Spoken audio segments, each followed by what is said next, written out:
What's up, everybody? Welcome to our channel, Honest Hockey Takes. I'm Hohen and this is Scott. And this video, we're going to be covering the 3 stars and the weekly review.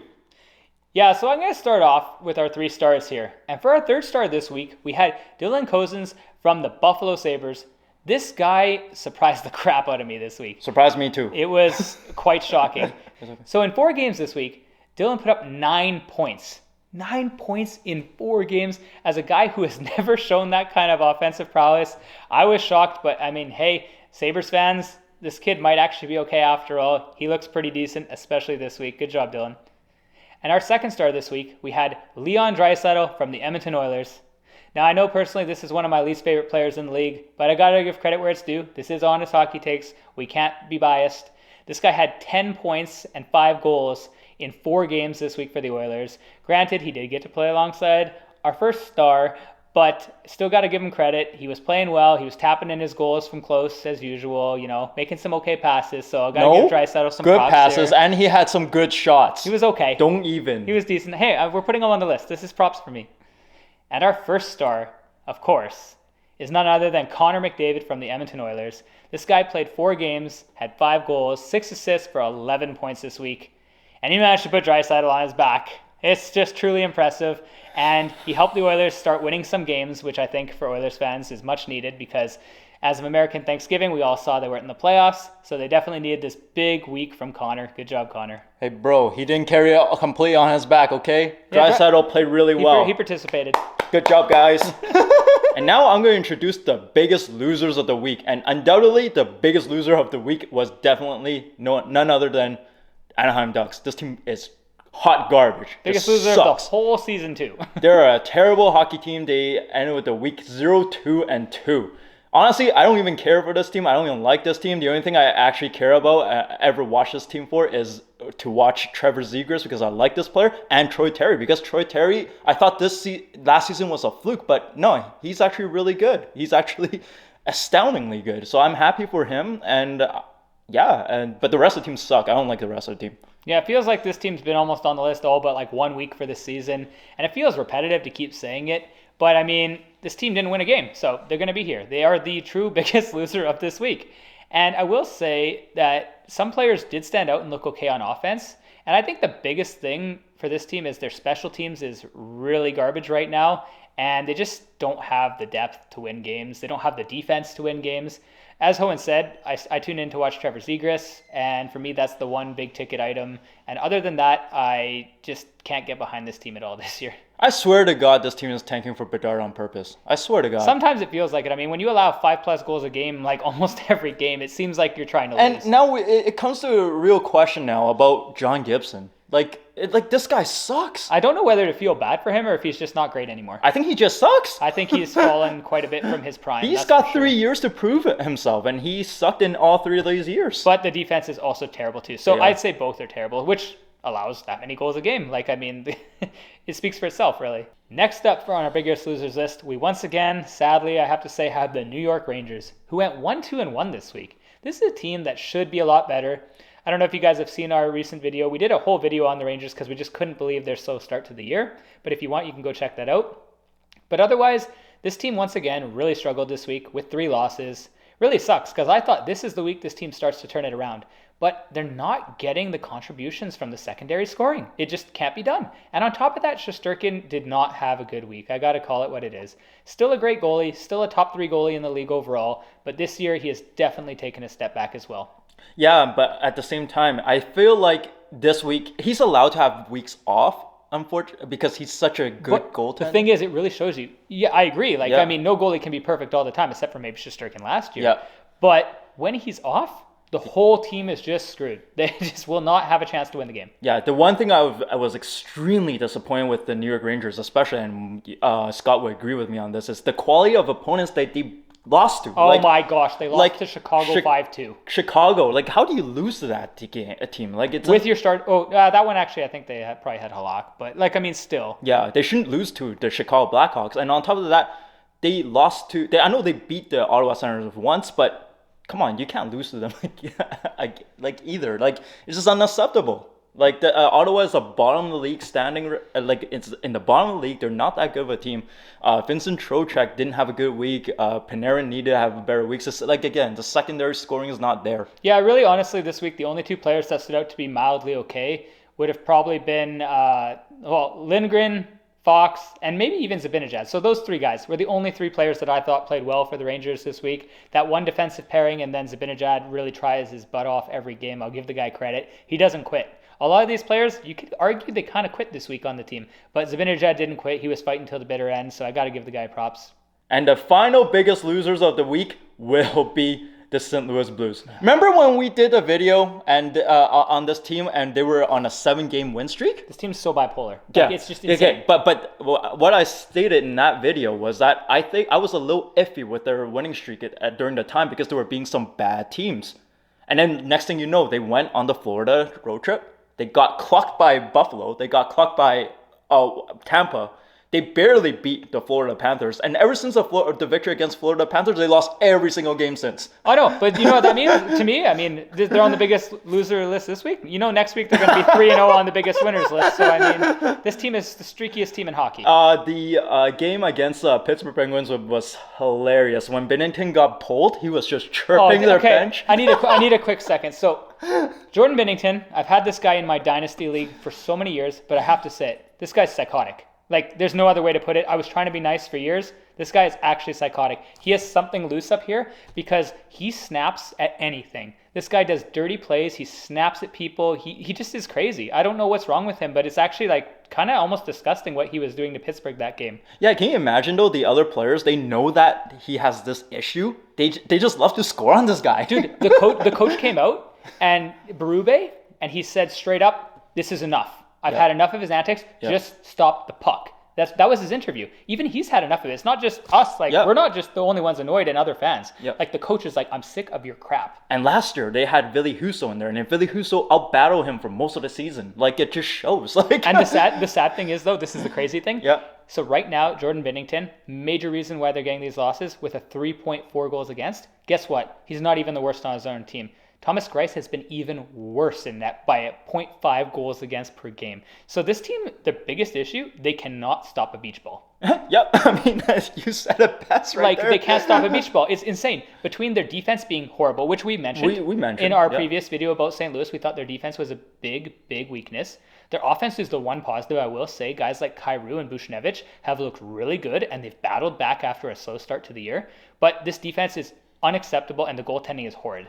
And you got to be honest about it because, like, I mean, it's the truth. I don't think anyone can argue to defend that right now. Nope. There's some real big issues with this team right now. It's from within. And especially guys like the leaders, the veterans, the leaders aren't performing to me. O'Reilly has to do something because, like, he's got to get these guys going because this is kind of ridiculous. And like you alluded to in our St. Louis Blues video that we made a while back, they are missing Perron. Like, there's no other ways about it. If you guys haven't got a chance, that's a good video. I highly recommend checking it out and seeing a bit more in depth on this because right now I don't even want to talk about it some more. This team's kind of sickening me. But if you guys are enjoying this rant right now, feel free to like and subscribe to our channel below. We always appreciate it. But without further ado, here are our biggest winners of this week. And I'm going to start off with the Nashville Predators. This team went 3-0 this week. And they had something happen that hadn't really happened for most of the year. They had good goaltending.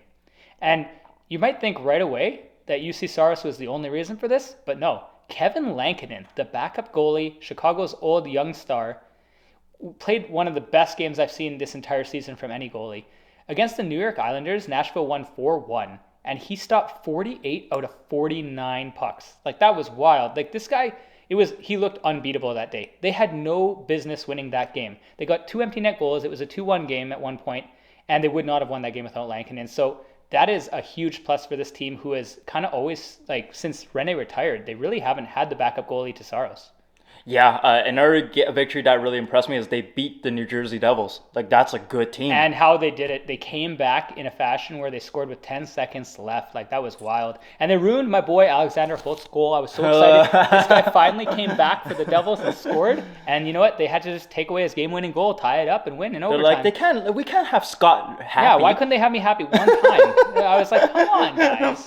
On a serious note, I like I mean, I don't really like the Nashville Predators, unfortunately, but I can appreciate what they've done this week. I mean, guys like Yossi, a guy that really impressed me so far is actually Matt Duchene. Like, I don't get it. I thought this guy would really decline, but he had a good week. I don't know what else to say. Him and a guy I also really am not a big fan of, but I was pretty proud of, was Mikhail Granlund. Yeah, That was actually like a week. really good performance for a guy who's really struggled this year so far. And I was like, damn, he actually had a really nice week. So I got to give props where it's due there.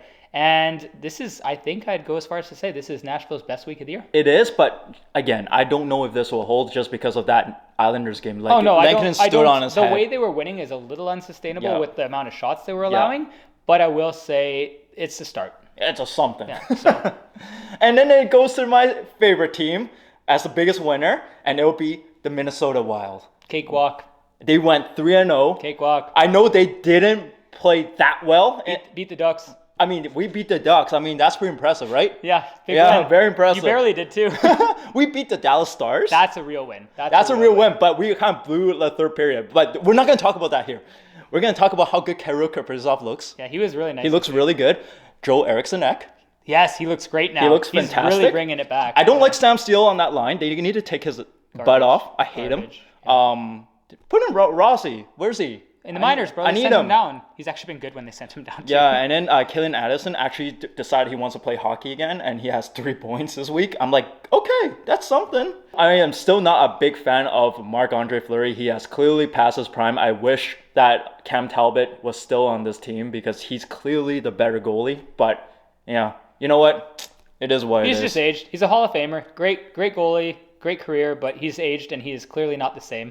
I got to give credit, though. The one thing about Minnesota that impressed me the most is they chased Jake Ottinger against the Stars out of the net. Like, he had his worst game of the year. So got to give props to that. I mean, when you can score on a goalie of that caliber, you're doing something right. And they really got contributions a lot from the Eriksson-Ek line. That line stepped up massively this week. And you know what? When that line plays good, they play good shutdown hockey, and they score some points here and there, this team wins. We've seen it in the past. Yeah, I mean, all I'm happy about right now is Kirill Kaprizov is finally firing on all cylinders. He's the best player in the world. No, definitely not. But you know what? Maybe somewhere in the top 10, so we'll give you that. But anyways, away from Hohen's big infatuation with Kaprizov, we're going to go to our next winner of the week, and that is none other than the Carolina Hurricanes. Now, Carolina also this week went 3-0. And they were getting contributions from their entire top 6. Like, these guys were all over. Even guys like Lil Seth Jarvis was finally actually contributing. I love it. It was a miracle because I don't know if I've had this guy before in fantasy and he's let me down a few times. Me and Hohen had him let us down last year in the playoffs a little bit near the end against the Rangers. So we're a little bitter to Seth Jarvis. How about Martinook? Oh my gosh.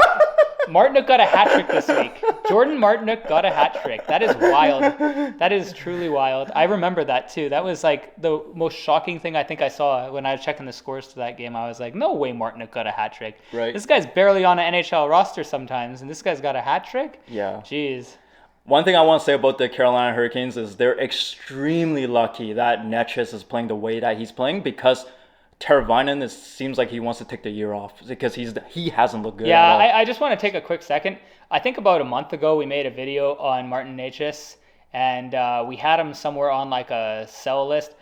I don't think he's going to be that bad. He'll obviously not be. I don't think he'll be a point per game player by the end of the year. But this guy is the real deal. He is a very solid hockey player. Like, he is a very good player. I think minimum he'll end the year minimum 70 He'll points. be somewhere in the 70-point range. Yeah, 70, 75. Yeah. And you know what? He's a heck of a player. He really tries hard. He's got some good speed. So we're done. We're not knocking him anymore. Yeah, we're not. He is a good player. We can't get everything right. No, So that was definitely one we're taking the L on, and we admit it. yeah, but how do you think? One question I want to ask you: how do you think Brent Burns is looking like back there right now?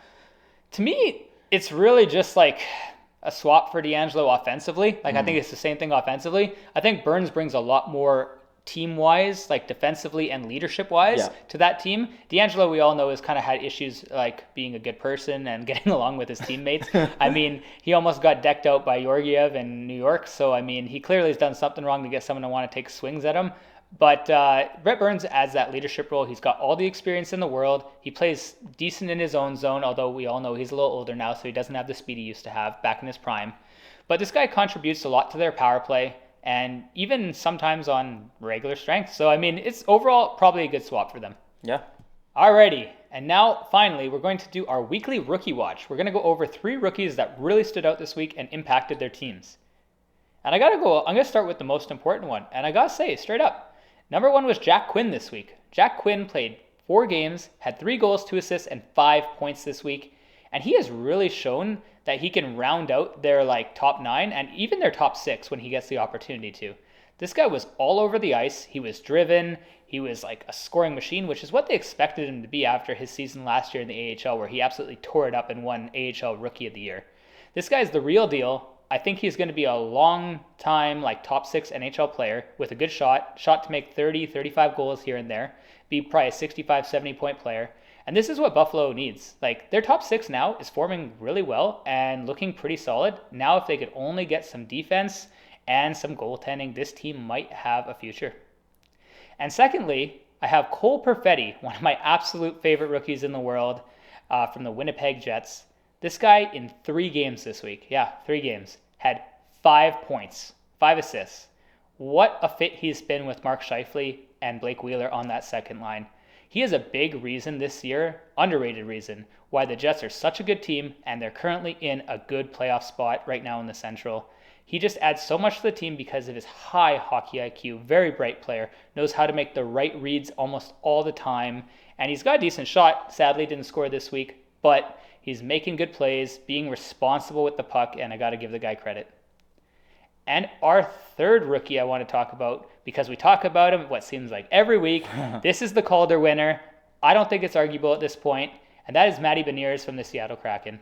This guy had 3 goals in 3 games this week, and he's not even a goal scorer, guys. This is more of a playmaker, and he's still getting 3 goals in 3 games. Absolute machine, almost a point per game now for the entire season, just under by the tiniest margin. This guy is a dynamo. He is a big reason why Seattle is currently so high in the standings and in a playoff spot, and I can't wait to see him win the Calder by the end of the year, like we predicted in our awards video at the beginning of the year. Alright guys, and that is all we have for this video. If you guys like this video, please consider giving it a like and subscribe. But until then, we will see you guys in the next video. Take care guys. All right, peace. Bye.